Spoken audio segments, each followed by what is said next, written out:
네, 오프닝벨 2부가 활짝 열렸습니다. 이번 순서는 한치호 위원님 모시고 우리 경제 포커스에 관해 포커스 코너 준비되어 있는데요.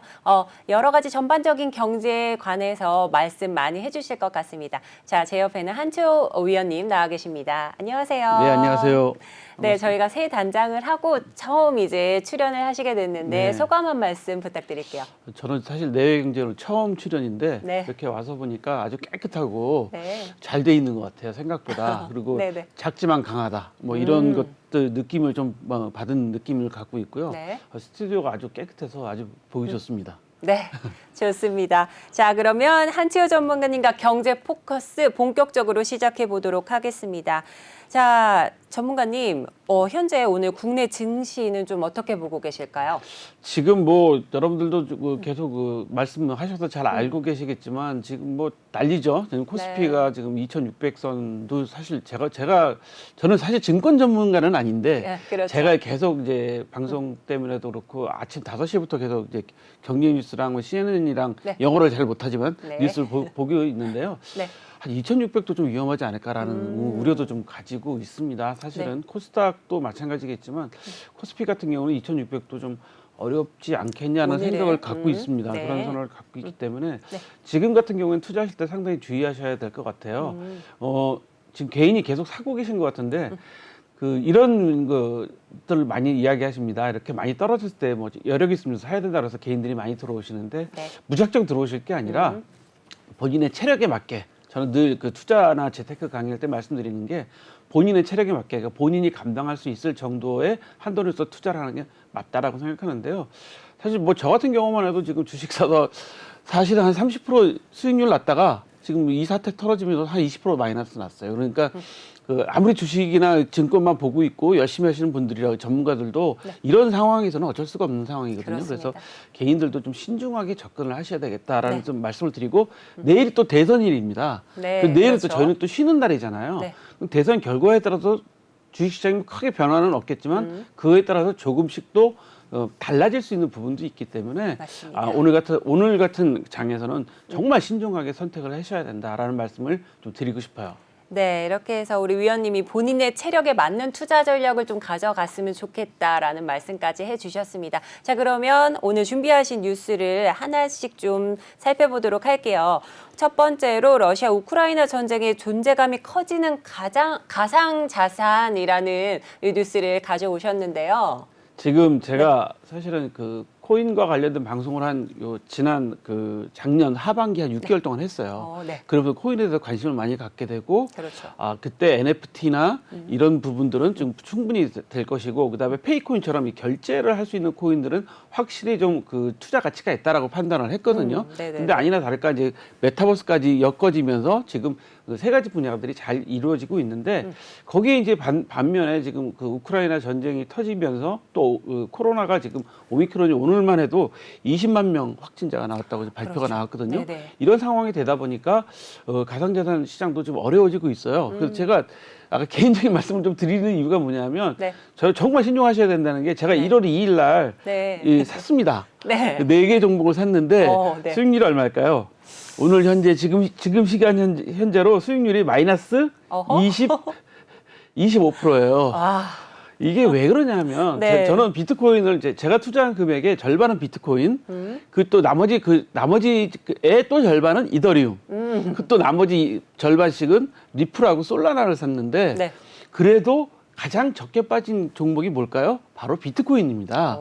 여기서 지금 저희가 우크라이나 전쟁의 존재감이 커지는 가상자산이라는 이 뉴스 헤드라인을 저희가 갖고 온 이유는 뭐냐면 현재 우크라이나를 지원하기 위해서 많은 분들이 지금 에어비앤비로 노쇼 예약해주고 안 간다. 노쇼도 하고 계시다고 하지만 실제로 우크라이나 대사관에서 송금하시는 분들도 제 주변에 꽤 계시더라고요. 그런 반면에 우크라이나에 현재 돈을 보내려면 비트코인으로 해서 보내시는 분들도 있기 때문에 가상자산의 역할이 점점 커지고 있는데 그것뿐만 아니라 러시아가 또 스위프트 코드 제재에 통하니까 러시아가 이제 또 반면에 금과 암호화폐, 또 비트코인 중심으로 또 자산을 모으기 시작했어요. 그러다 보니까 결국 가상자산이 대안으로 이제 된 것인데요. 그렇다고 해서 가상자산이 100% 안전한 것만은 아닙니다. 초기 전쟁이 터졌을 때 러시아가 비트코인을 사서 모으기 시작했을 때는 비트코인 가격이 올라가다가 네. 지금 완전 제재가 본격화되기 시작하니까 반면 지금 비트코인 가격이 떨어졌거든요. 그렇다고 하더라도 체력이 가장 좋은 원래 그 소위 말하는 그 코인의 그 아버지, 어머니죠. 어머니 네네. 비트코인은 가격이 그래도 가장 적게 떨어졌거든요. 그래서 비트코인 결국 비트코인 가상자산이 새로운 투자자산 또 이 전쟁이나 이런 국제 거래가 이루어지지 않는 상황에서도 개인 간의 거래를 할 수 있는 유일한 수단으로 앞으로 그 역할을 할 수 있다. 그런 부분 때문에 존재감이 커진다. 뭐 이런 뉴스를 좀 먼저 선정해 봤습니다. 네네. 그럼 가상자산의 역할이 커지고 있는 가운데 이 가상자산이 뭐 결코 완벽하게 안전하진 않지만 이 중에서 가장 그래도 적게 하락하는 건 비트코인으로 보고 있다라는 그렇죠. 말씀이신 비트코인이 거잖아요. 실제로 그런 역할을 좀 보여주고 있고 안전자산이라고 하면 금이잖아요. 그렇죠. 사실 저는 금을 조금 많이 투자하는 게 아니라 금을 조금 하는데 금은 지금 55% 수익률 나왔어요. 네.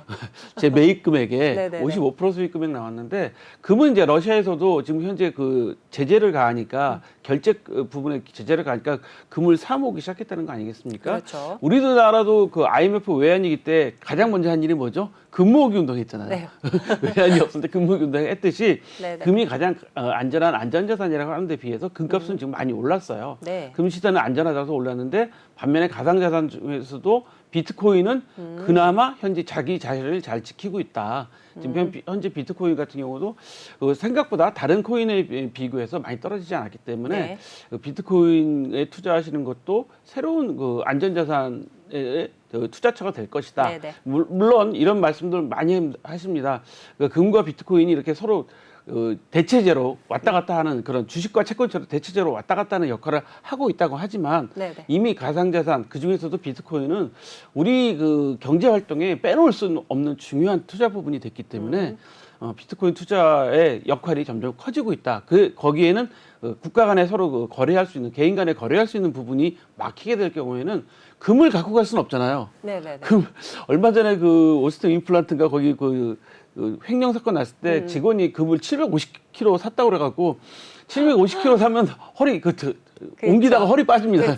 그렇죠. 그런 데 비해서 우리 비트코인은 그냥 인터넷상에서 온라인상으로 주고받는 거기 때문에 그렇죠. 훨씬 유리한 그 부분이 있기 때문에 그런 부분에 있어서 간편성. 비트코인의 역할이 점점 커질 것이다라는 말씀을 좀 드리고 싶어요. 네. 자, 이제 그 가상자산 얘기 계속해서 해주고 계시는데 이제 각국에서 가상자산에 대한 제재가 조금 들어오고 있지 않습니까? 이건 또 어떻게 보시나요? 우리나라도 3월 25일부터 이제 그 서로 간에 그 새로운 룰이 적용되잖아요. 네네. 이게 주고받을 때 네네. 그런 것 때문에 이제 걱정들을 많이 하시거든요. 근데 지금 각 나라마다 제재를 거한다고 하지만 사실은 그 가상자산 비트코인을 제일 먼저 규제한다라가 어디죠? 중국입니다. 네. 중국은 채굴도 못하게 하고 아예 거래도 못하게 하고 아. 만에 하나 그 암호화폐 거래하다 발각되면 금융 거래도 못하게 하고 완전 국가에서 거의 퇴출시키다시피 하는 그런 처벌을 한다고 해서 네네네. 중국에서 완전히 막고 있는데요. 그렇다고 해서 중국 분들이 암호화폐 투자 안 하실까요? 그렇진 해외에 투자를 하고 계시는 그렇죠. 것도 마찬가지고요. 우리나라도 실제로 특검법에 이제 암호화폐 부분이 이제 들어가게 되면서 네. 많은 분들이 걱정을 하셨지만 원화베이스로는 지금 현재 4개의 거래소가 좀 거래를 하고 있고 나머지 거래소들은 원화베이스 아닌 상태에서 또 거래가 가능하단 말이죠. 그런 걸로 이제 놓고 따져보실 때 생각을 하시다 보면 결국은 우리가 생각하는 이런 그 암호화폐 비트코인을 아무리 국가에서 제재를 가한다고 해도 개인 간의 거래는 현재 정상적으로 이루어질 수 있다라는 생각을 좀 가지셔야 될 것 같아요. 네, 이제 가상자산이 비트코인에 대한 우려가 또 있고 또 제재도 있지만 현재 제 거래되는 물량이나 뭐 이런 향후 전망을 봤을 때는 비트코인도 이제 비트코인계의 금 또 그 안전 자산이다 이렇게 봐도 된다는 말씀이신 거죠? 비트코인이 네. 가상자산계의 금이죠. 그쵸. 안전자산이고 이제 우리나라가 3월 25일부터 우리나라 이제 트래블 룰이 시행되거든요. 아까 말씀드린 그게 트래블 룰인데 네네. 갑자기 제가 생각이 안 나는데 트래블 룰이 시행되면 이제 저하고 앵커님하고 서로 주고받을 때 표준화된 그 항목으로 서로 그 주고받는 룰이. 거죠. 네네네. 그렇죠. 그러면서 거기에다가 이제 자금 세탁 같은 거 못하게 자금 세탁 방지법 같은 것을 다 이제 적용시키는 거기 때문에 네네. 오히려 더 안전할 수 있다. 저는 그래서 항상 규제를 하면 많은 분들이 싫어하셔요. 우리가 특급법에 들어가야 되니까 야 이거 그 가상자산을 규제하면 어떡하냐라는 말씀들을 많이 하셨는데요. 규제를 하게 되면 두 가지가 있습니다. 네네. 규제를 하게 됨으로써 불편한 점도 있지만 보호를 받을 수 있는 안전한 점도 있거든요. 맞죠. 네. 그래서 많은 그 거래소들이 현재 4개의 거래소들이 오송금, 차고 송금했던 것 도로 찾아주는 것들을 네, 엄청나게 네, 서비스 네. 열심히 하고 있거든요. 결국 규제를 하는 것도 개인 투자자들한테는 긍정적인 면이 있다는 점 꼭 기억하셔야 될 것 같습니다. 네, 이렇게 해서 가상 자산에 대해서 좀 자세하게 좀 말씀을 해주셨습니다. 이제 다음 뉴스 한번 볼까요? 네, 러시아 이제 원유 퇴출 때 200루블라도 갈 수도 있다. 이 오일 쇼크 때보다도 더 위험하다. 이렇게 이게 지금 보시나요? 예, 네네. 걱정되는 것이 뭐냐면 지금 그 원유 배럴당 가격이 125달러, 135달러 정도까지 간 것 같아요. 근데 네. 골드만삭스가 125달러 이야기도 했었고요. 네. 그 다음에 그 150달러까지도 추정하고 JP모건은 아마 185달러, 뱅크 오브 아메리카는 한 200달러 정도까지 추정한다고 좀 계속 리서치 보고를 내는 것 같아요. 네네. 근데 이제 그 원유 가격이 올라가게 되면 어떤 일이 먼저 생길까요? 네. 우리 물가가 다 올라가겠죠. 그렇죠. 저도 지금 올 때 오늘 부득이하게 딴 곳에 갈 데가 있어서 차를 갖고 왔는데 아, 네. 기름값이 지금 1,800원이 넘어갔어요. 가장 체감할 수 있는 가장 게 바로 체감할 수 있는 그거죠. 여러분들 1,800원이 넘어가기 시작했고요. 네네. 여러분들도 가장 많이 느끼시는 게 전기 요금 올려야 된다라는 이야기들 또 많이 하고 맞아요. 있습니다. 네. 그렇기 때문에 원유 가격이 올라가면 소위 말하는 석유값이 올라가면 가장 먼저 우리 그 물가들이 모든 물가들이 다 상승하게 돼 있거든요. 맞습니다. 그래서 물가의 문제가 가장 일어나게 되는데 네. 여기 이제 사실은 또 한 가지 숨겨져 있는 게 있습니다. 네. 어떤 거죠? 그 미국은 네.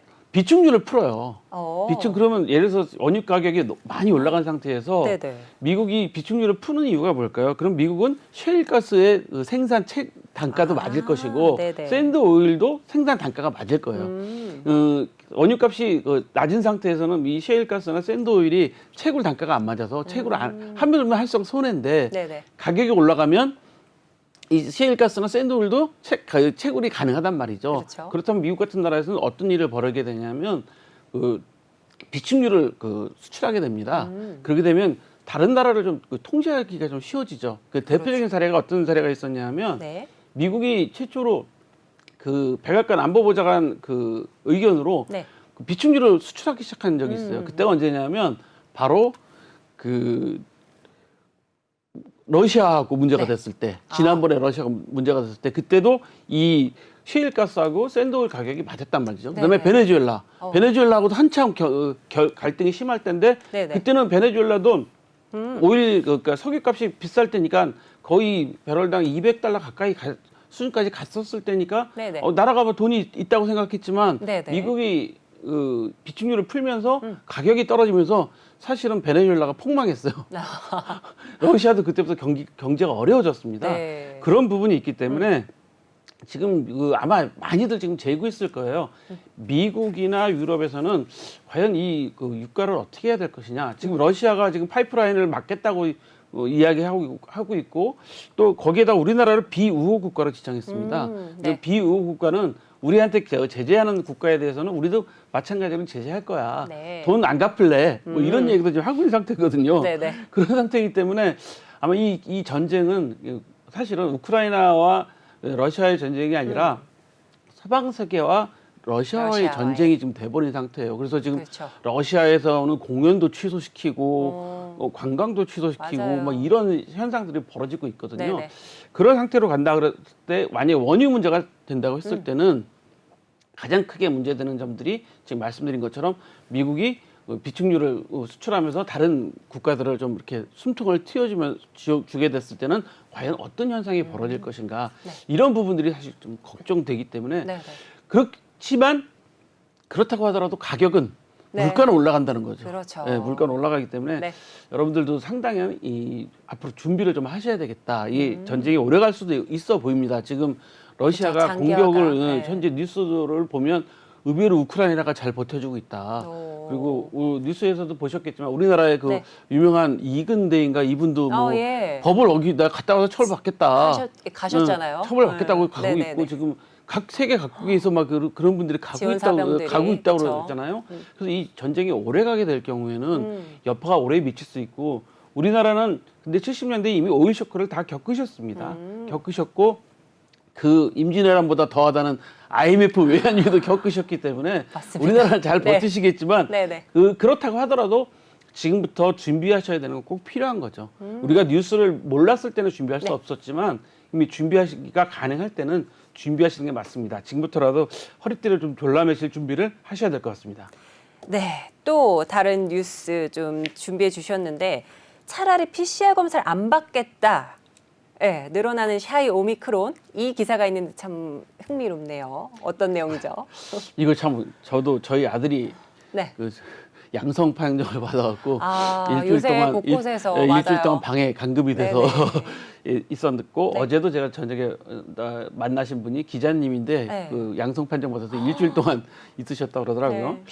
그래서 이제 이 이야기를 들어보니까 PCR 검사를 안 받으신 분이 의외로 많으시다 그래요. 아, 왜 그렇죠? 예를 들어서 가족이 걸리면 네. 이제 그 같은 집안의 생활을 하시는 분들은 PCR 검사 받으라고 네. 하는데 의외로 안 받으시는 게 PCR 검사 받으면 일주일 동안 활동을 못 하잖아요. 활동 못 하고. 그 대신에 이제 뭐가 있냐면 또 이제 요즘에 방역이 이제 이거 문제는 방역이 오락가락해서 그런데요. 아, 네. 저희는 아들이 걸렸는데도 저는 네. 3차 부스터샷까지 맞았기 때문에 네. 활동은 가능해요. 외부로 나오는 활동은 가능하다는 거죠. 그러니까 이게 참 어떻게 뭘 맞춰줘야 될지를 이제 오락가락하는 그렇죠. 거죠. 그 모호성 때문에. 예, 이번에 네. 대선 그저께인가 그 대선에서도 그 확진하신 분들 그 투표에서 뭐 선관위가 뭐 혼선을 빚어가지고 여야 각 당에서 뭐 난리가 나고 여론에서 뭐 이게 투표냐라는 막 이야기가 나오는데 네, 그랬었네요. 그런 얘기도 하신 분이 있어요. 네. 그냥 나 확진자 아니라고 해서 투표해도 모른다는 거죠. 그럴 수 있겠네요. 예, 그렇습니다. 네, 그리고 제가 실제로 겪어보니까 네. 그 PCR 검사를 하라고 이렇게 문자만 보내지 했는지 안 했는지 확인을 못해요. 그렇죠. 20만 명이 넘었은 지가 지금 꽤 됐기 때문에 그러니까 방역에 구멍이 좀 네, 지금 있는. 확인을 못 하기 네. 때문에 예를 들어서 중요한 면접 시험이 내일 있어요. 네. 근데 내가 오늘 가족이 누가 걸렸다 그래서 그렇죠. 내일 면접 시험에도 오늘 저보고 PCR 검사 받으라 그래요. 숨기겠죠. 그러면 당연히 네. 며칠 있다 가서 하지. 뭐 이런 일이 그쵸, 있을 수 그쵸. 있는데 네. 그걸 지금 확인을 못 한다는 거죠. 맞습니다. 그래서 심지어 보건소에서 네. 지역 보건소마다 틀리겠지만 보건소에서 이런 문자를 온 것도 봤습니다. 당분간 보건소에서 하는 진료는 중단합니다. 그동안에 보건소에서는 일반 진료도 해주셨거든요. 네, 네. 근데 당분간은 일반 진료는 중단하고 일반 진료에 말고 코로나 방역에 만전을 기하기 위해서 일반 진료를 중단한다. 이렇게까지 하고 있는 상황인데도 네. 다 확인이 안 되는 거예요. 그렇죠. 예, 그렇게 네네. 확인이 안 되는 상태이기 때문에 일부에서는 아예 차라리 PCR 검사 받지 말고 어차피 증상이 뭐 심하지 않다면 그냥 견딜게라고 하고 있는데 이 네. 증상이 개개인마다 너무나 차이가 많이 나는 것 같습니다. 맞아요. 아마 주변에 요즘에 시청자분들도 아시겠지만 주변에 한 서너 분씩 안 걸리신 분들이 없어요. 없어요. 예, 이런 말도 있잖아요. 주변에 뭐 걸리신 분이 없다면 친구가 없는 거다. 이런 기사까지 있더라고요. 예, 그런 얘기도 하는데 그 정도로. 이 증상이 너무 사람마다 너무 천차만별 틀린 거죠. 맞습니다. 어떤 분은 아예 증상이 한 분도 네네. 없는 분도 있고 어떤 분은 7일이 지났는데도 한 냄새를 못 맡겠고 기운이 없고 정신이 없다. 뭐 맞아요. 이런 분들도 있고 아니면 뭐 너무- 인후통이 있는 경우도 있고 너무나 없는 경우도 있고. 네, 너무나 네. 상황이 다르기 때문에 아까 지금 제가 말씀드린 것처럼 내일 중요한 면접이 있어. 내일 중요한 시험이 있어. 3, 4일 있다 중요한 만남이 있어. 그런 분들이 이걸 검사를 안 받으신단 말이죠. 그래서 그렇죠. 그 샤이 오미크론이라는 말을 샤이. 기사에서 썼는데 샤이라는 게 숨어 있는 거잖아요. 그렇죠. 그래서 숨어 있는 환자들이 꽤 많을 것이다. 그래서 전문가님들이 방송이나 이 기고를 하신 내용들을 보면 지금 우리가 20만 명이라고 그러지만 실제로 한 40만 명이라고 봐야 되는 게 맞다라고 전문가님들은 교수님들은 말씀하시더라고요. 숨어 있는 복균자들이 좀 있다 많다는 보니까. 거죠. 그래서 네. 그 젊은 분들이 거의 그 증상이 없는 분들도 있고 실제로 제 주변에 있는 회사 제 같이 고문으로 해주고 있는 회사의 직원은 본인하고 부인은 걸렸는데 네. 초등학생 어린이들은 안 걸렸어요. 면역력이 네, 좀 더- 그러니까요. 네, 안 떨어질 텐데도. 예, 그러니까 이게 네. 정말 방역 당국도 답답하실 거예요. 이게 어떻게 증상이 너무나 천차만별이고 다르기 맞아요. 때문에 방역 당국도 답답하시겠지만 그 방역 당국이 답답하신 것만큼 국민들도 답답하시다. 그래서 이 뉴스를 준비를 해주신 예. 것 같습니다. 자, 그럼 계속해서 현재까지도 좀 진행돼 있는 상황인데 우리 울진 삼척에 산불이 좀 장기화가 되고 있습니다. 이 화재가 이제 강해지면서 진화 작업도 좀 힘들어진다고 하는데요. 지금 산불이 연초부터 네. 293건이 일어났답니다. 지금 방금 나온 뉴스를 보니까 그렇죠. 연초부터 293건이 일어났고 네네네. 77%가 담뱃불 같은 부주의한 것에 일어났다 그래요. 맞아요. 그 잘 아시겠지만 이 나무를 키우는 데는 수십 년 걸립니다. 에휴. 또 이번에 울진의 금강송 있는 데 같은 경우는 중요한 우리 문화재 복원하는 데 쓰이는 아주 소중한 자원들이에요. 맞아요. 근데 이거 태우는 데는 잠깐이지만 네. 키우는 데는 수십 년, 수백 년 걸릴 수 그렇죠. 있습니다. 그래서 모든 분들이 특히 산에 가실 때는 그 화기를 좀 주의하셔야 될 것 같고요. 네. 이 산불에 대해서 문제를 잠깐 말씀드리면 지금 우리나라에 있는 소방 헬기를 다 동원했는데도 다 안 된다는 거잖아요. 근데 지금 울진 삼척에 화재가 일어났는데 강릉 쪽에서도 일어났고 네. 강릉 쪽에서 어떤 분은 마을 사람들이 나를 무시해요. 그래서 일부러 본인이 가서 산불을 일으켰다는 뉴스도 있고요. 맞아요. 뭐 부산에서도 산불 났다 그러고 뭐 많은 분들이 안산도, 제보를 해주셔요. 그렇죠. 네. 전국 곳곳에 지금 한 10여 군데가 날씨가 지금 맞습니다. 건조하기 때문에 일어나고 있습니다. 근데 산불에 대해서는 지금 뭐 많은 분들을 동원하기도 하고 해서 어려운 점도 있습니다. 네. 그래서 재산상의 손실, 또 국가적인 낭비도 많죠. 네. 그것뿐이겠습니까?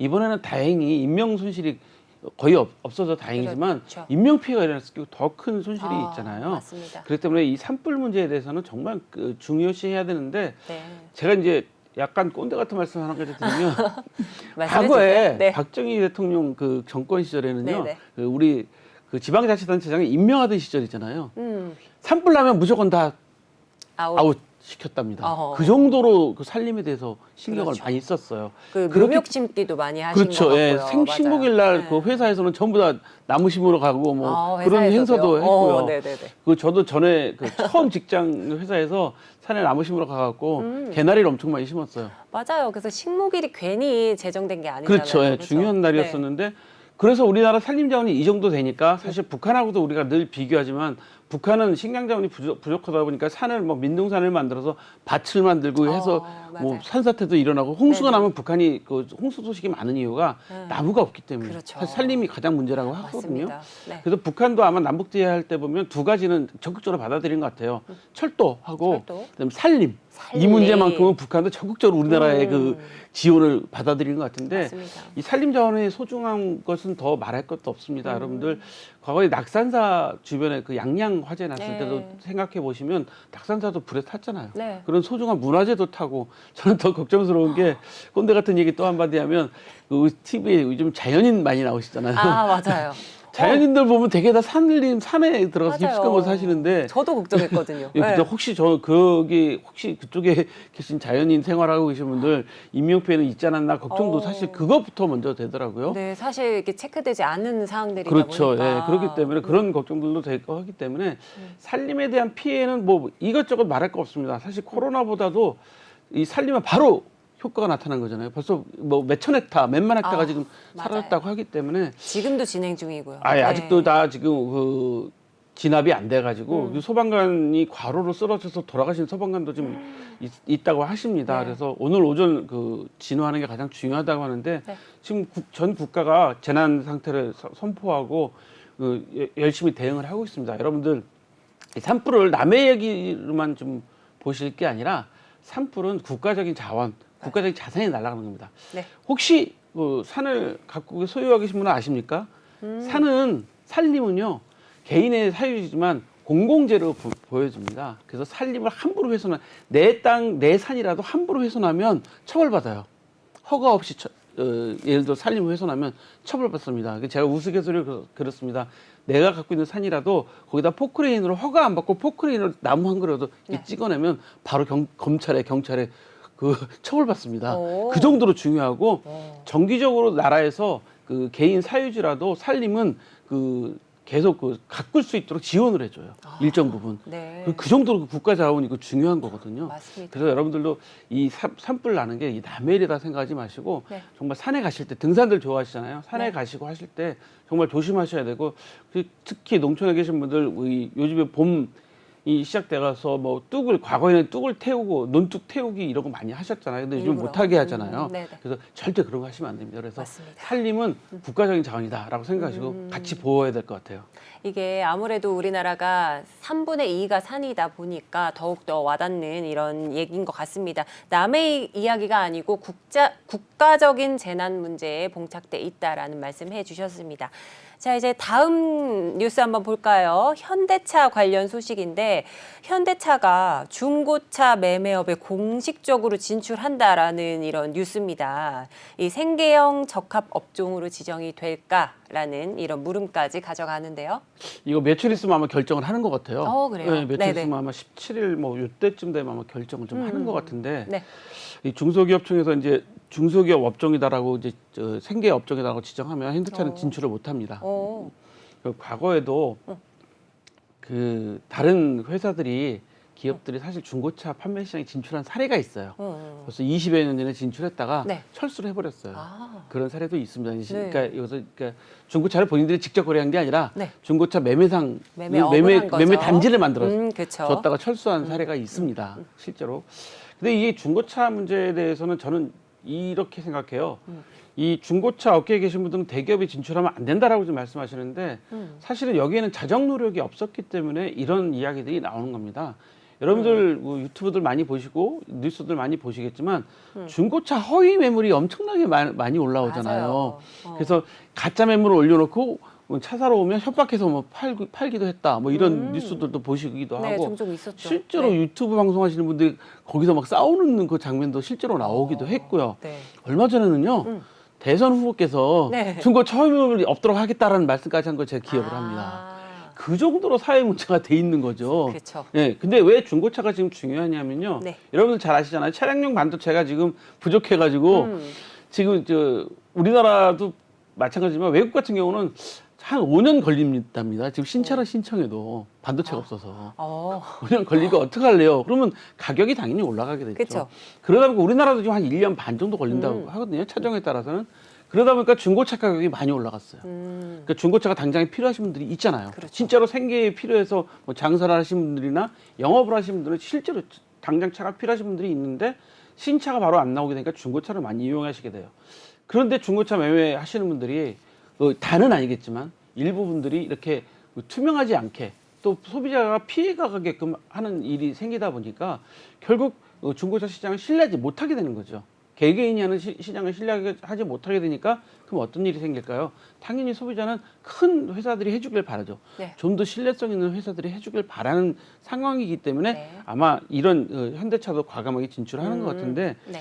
저의 개인적인 의견을 말씀하신다고 네네네. 한다면 저는 찬성입니다. 찬성. 다만 네. 이게 이제 그 공정한 경쟁을 해야 되겠죠. 그렇죠. 예를 들어서 서울 같으면 장안평 뭐 자동차 매매단지, 네. 강서 매매단지 뭐 이런 데서 서로 간에 그 현대차 매매단지와 공정한 경쟁을 해야 되겠죠. 그렇죠. 그렇게 공정한 경쟁을 하다 보면 저는 분명히 이 개개인이 하는 이 자동차 중고 매매상들도 더 좋아질 거라고 생각합니다. 네네. 현대차에서 만약에 중고차 매매를 한다 그러면 어떤 일이 생길까요? 뭐 차의 사고 여부, 그다음에 고장 여부, 뭐 이런 것들도 그러니까 소위 말하는 차 이력을 속이는 일은 없지 않을까요? 그다음에 허위 매물은 없겠죠.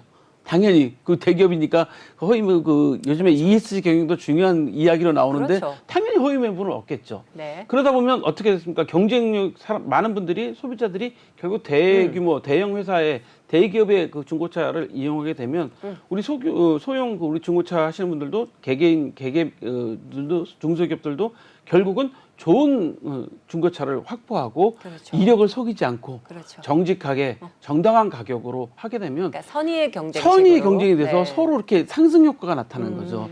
저는 그런 면에서 찬성을 하는 겁니다. 네. 대기업이 들어온 거에 대해서 찬성을 하는 게 아니라 네네네. 서로 선의의 경쟁을 함으로써 좋아지는 것. 지금 잘 아시겠지만 아시아나항공하고 지금 그 대한항공하고 지금 합병 이야기가 나와서 지금 맞아요. 현재 공정거래위원회에서 우리나라 같은 경우는 조건부 승인을 했잖아요. 네네. 근데 가장 그 조건부 승인한 원인이 뭡니까? 어느 독점 노선을 가지게 되면 가격을 마음대로 올릴 수 있다.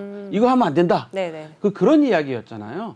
그렇기 때문에 마찬가지입니다. 이 중고차도 서로 경쟁을 하게 돼서 좋은 중고차를 확보할 수 있는 것이 자꾸 생긴다 그러면 결국 그런 쪽으로 갈 수밖에 없거든요. 그렇다고 생각해 보면 지금 그 중고차 하시는 일부 네. 소비자를 기만하시거나 소비자의 피해를 주신 그런 중고차 매매상들이 좀 대우 각성을 하실 수 있는 기회도 되고 네. 아마 차제의 각성뿐만 아니라 그렇게 소비자를 기만하시고 소비자한테 피해를 주신 분들은 퇴출되는 사례까지 저는 있을 거라고 보여져요. 그렇죠. 그렇기 때문에 이런 기회를 삼아서 대기업이 들어오는 게 무조건 나쁘다고만 할 것이 아니라 그럼 과연 우리는 소비자한테 제대로 된 제품을 소개했느냐, 소비자 만족도를 높이는 노력을 했느냐, 이런 부분을 좀 생각해 봐야 될 것 같아서 네. 저는 개인적으로 이런 그 자극을 좀 줘야 된다. 우리 네네. 그런 얘기 하잖아요. 매기. 매기 한 마리 풀어놔야지 맞아요. 서로 그 생존을 하고 그렇죠, 노력을 한다는 그렇죠. 거잖아요. 네네. 그렇듯이 저는 매기론을 좀 이야기를 좀 하고 싶어서 결국은 이렇게 이게 결국 사회가 발전하는 현상이거든요. 사실 우리 경제방송들도 마찬가지예요. 네네. 한두 개 있을 때는 본인들이 거의 독점한다고 생각해서 마음대로 했는데 지금은 경제방송들도 치열하게 경쟁하고 있지 않습니까? 그렇죠. 그렇다 보니까 점점 좋은 방송 만들려고 노력하고 좋은 정보 드리려고 노력하고 있는 상황이잖아요. 그렇다면 저는 현대차가 진출하는 것도 나쁜 것이 아니다라고 말씀드리고 싶습니다. 네, 시장 자체가 클린해진다는 차원에서 또 서로 윈윈한다는 의미에서 이제 대기업의 중고차업 진출에 찬성한다라는 의견을 주셨습니다. 자, 이어서 준비해 주신 내용 좀 더 볼게요. 국내 금융시장이 흔들한다라는 뉴스가 있는데 주식, 원화, 채권, 트리플 악세, 약세 이렇게 집어주셨는데 어떤 내용일까요? 이 뉴스는 그죠? 네. 스태그플레이션 걱정입니다. 스태그 네. 물가가 올라가면서 이루어지는 스태그플레이션 걱정인데요. 일단 주식시장은 여러분들도 지금 보시다시피 계속 현재 뭐 쉽게 말씀드려서 거의 악재를 만나서 힘을 네. 못 쓰고 있습니다. 표현이 좀 이상한지 모르겠지만 비실비실한 상태죠 지금. 네네. 많은 분들이 걱정하고 계시고 많은 투자자분들이 걱정하고 계시고 네. 뭐 이런 상황이잖아요. 특히 외국인들이 많이 팔고 나가고 있고 맞습니다. 기관들도 수익 실현이나 더 이상 그런 문제 때문에 기관들도 팔고 네. 우리 개미들만 지금 사고 계시는 그런 맞아요. 현상이기 때문에 네. 주식시장이 흔들거리는 건 더 드릴 필요가 없는 것 같고 두 번째로는 이 환율입니다. 환율이 지금 1,250원 네. 요 정도 좀 왔다 갔다 하고 있는데요. 사실 우리가 환율 심리적 지지선을 1,200원 정도로 지금 계속 전문가들이 말씀해 주셨거든요. 그래서 1,200원 정도가 돼야지 우리나라 경제 수출 문제, 그다음에 국내 물가 문제, 그다음에 주식시장 문제. 사실 주식시장이 움직일 때가 중요한 게 뭐 미국의 주가가 움직이는 부분도 있었지만 네. 환율에 따라서 환차익을 보기 위해서 외국인들이 팔고 나가는 경우도 그렇죠. 많았잖아요. 네, 네, 그러니까 이 환율이라는 게 한 가지 분야에만 미치는 게 영향을 미치는 게 아닙니다. 우리 수출 원가, 우리 수입 원가, 그리고 우리나라 국내 물가에도 영향을 당연히 미치게 그렇죠. 되는 것이고 네네. 지금 말씀드린 것처럼 주식시장에도 영향을 미치게 되는 것이고요. 그렇기 때문에 좀 환율이 상당히 중요한 문제인데 환율이 1,250원 이 정도 선까지 지금 왔다 갔다 하면서 많은 좀 괴롭히고 있는 상황이어서 좀 걱정되는 부분이 있는데 네. 사실 이게 우리나라 혼자만의 문제가 아니잖아요. 지금 네. 러시아 우크라이나 전쟁 때문에 전 세계가 경제 제재를 가하게 되면서 이 전쟁이란 게 이렇습니다. 사실은 경제 전쟁도 같이 벌어진 거잖아요. 전쟁이란 것은 그 맞네요. 전쟁을 일으켜서 네. 힘센 놈이 때리는 놈만 이기는 게 아니라 때리는 놈도 일부 다쳐요. 그쵸. 그럼 미국도 손해가 지금 있겠죠. 미국도 EU도 네. 지금 러시아를 경제 제재를 하면서 네. 일부 본인들도 피해를 받는단 그렇죠. 말이에요. 그 어쩔 수가 없는 거잖아요. 네네.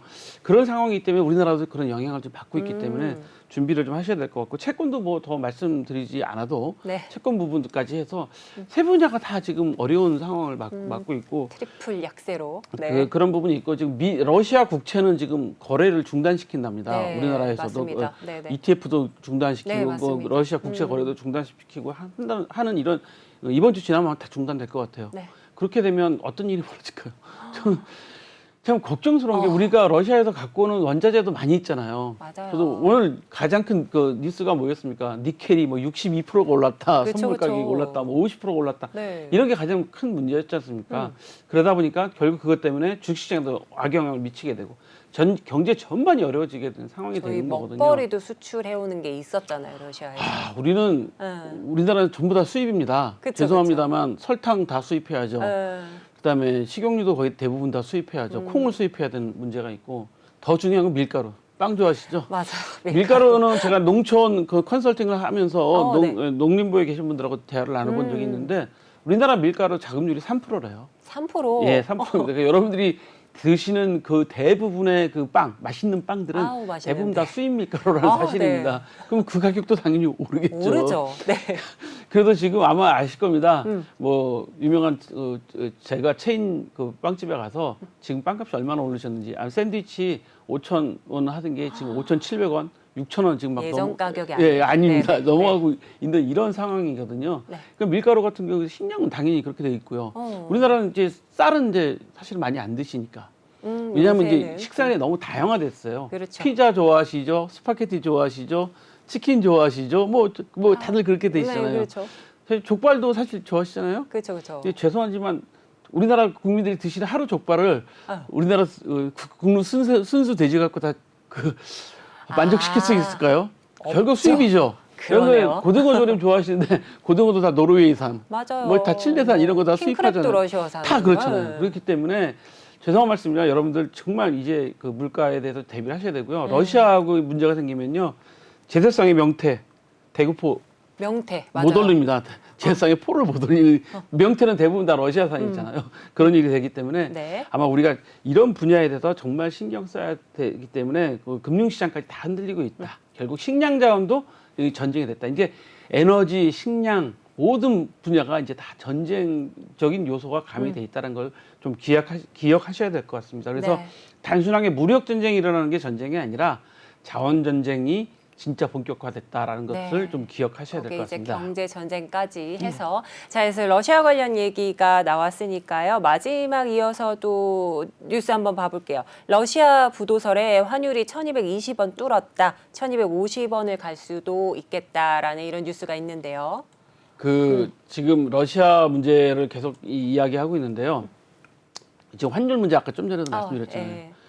1,250원을 넘어가기 시작하면 수출 단가는 물론이고 수입 물가도 올라가기 때문에 우리나라 경제에 진짜 영향을 많이 미치게 될 겁니다. 네, 근데 타격이 러시아가 지금 계속 그 보도에 따르면 3월 16일자로 디폴트를 선언할 수 있다라는 3월 16일자로요. 3월 16일자로 이야기가 나오고 있어요. 우리나라가 디폴트가 일어난 날이 언제죠?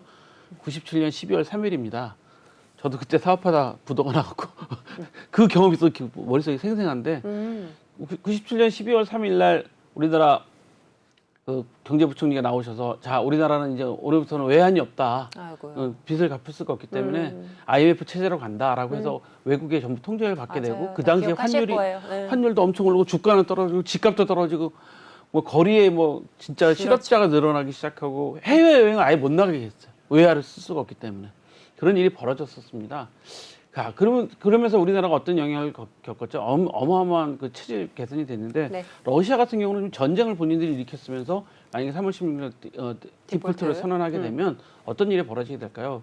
우리가 러시아에서 받아야 될 돈도 못 받습니다. 오, 맞아요. 우리나라 대기업이 한 40여 개 이상이 진출해 있잖아요. 그렇죠. 현대차니 뭐 삼성이니 그렇죠. 많이 진출해 있는데 네. 거기서 우리가 받아야 될 돈도 못 받아들이고 받는 그런 현상이 벌어지기 때문에 네. 러시아만의 문제가 아니라 결국 주변 국가까지 퍼져나가는 일이 돼서 우리도 지금 예의주시하셔야 될 것 같습니다. 그래서 오늘 아까 제가 서두에 말씀드린 것처럼 주식시장 오늘 보시면서 개미들 많이 사시는데 네. 정말 신중하게 사셔야 된다. 네.